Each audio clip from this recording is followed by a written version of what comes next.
মাননীয় প্রধানমন্ত্রী অত্যন্ত উদারতা দেখিয়ে তিনি এই প্রস্তাবটা দিয়েছিলেন।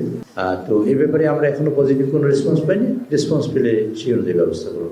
স্বরাষ্ট্রমন্ত্রী সালাউদ্দিন আহমেদ জামাতকে একটা প্রস্তাব দিয়েছে যে ডেপুটি স্পিকার পদ দেওয়ার ব্যাপারে, এই বিষয়ে জামাতের পক্ষ থেকে কোনো রেসপন্স আপনারা পেয়েছেন কি? আমরা আমাদের মাননীয় প্রধানমন্ত্রী অত্যন্ত উদারতা দেখিয়ে তিনি এই প্রস্তাবটা দিয়েছিলেন। তো এই ব্যাপারে আমরা এখনো পজিটিভ কোনো রেসপন্স পাইনি। রেসপন্স পেলে সেই অনুযায়ী ব্যবস্থা করব। সেটা এখনো সিদ্ধান্ত হয়নি।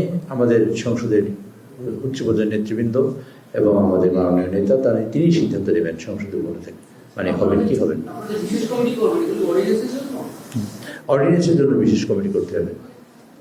আপনাদের সাথে স্পিকার ডেপুটি স্পিকার বিষয়ে কোনো আলোচনা করেছেন কিনা মাননীয় প্রধানমন্ত্রী আজকে? আলোচনা হয়েছে না, আলোচনা হয়েছে এই যে আমরা সিদ্ধান্ত দিয়েছি, আমাদের সংসদীয় দল সিদ্ধান্ত দিয়েছে মাননীয় নেতা স্পিকার এবং ডেপুটি স্পিকার নির্ধারিত করবেন এবং এটাকে আগামীকালকে আমরা জানতে পারবো।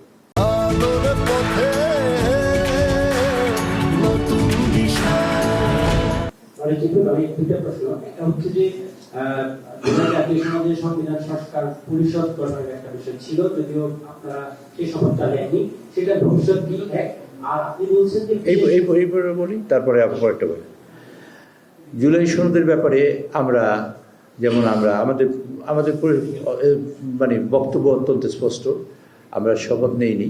আমরা শপথ নেইনি কারণ এটা সংবিধানে নেই, সেই জন্য সংবিধানে ইনকর্পোরেট করার পরে তখন পরবর্তী পরিস্থিতিতে আমরা সিদ্ধান্ত নেব।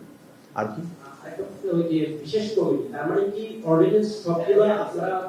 বিশেষ কমিটিতে আমাদের 133টা অর্ডিন্যান্স আছে, সেগুলো যাবে, তারা বাছাই করবে। যেটা ল্যাপস হবে সেটা ল্যাপস হবে, আর যেগুলা এটা নিয়ম অনুযায়ী হবে। এবং যেগুলা জি অবশ্যই থাকবে, সব দলের মিলিয়ে সম্মিলিতভাবে এটা হবে। এবং যেগুলো পাশ করার সেগুলো আমরা সংসদে আগামী 12 তারিখের মধ্যে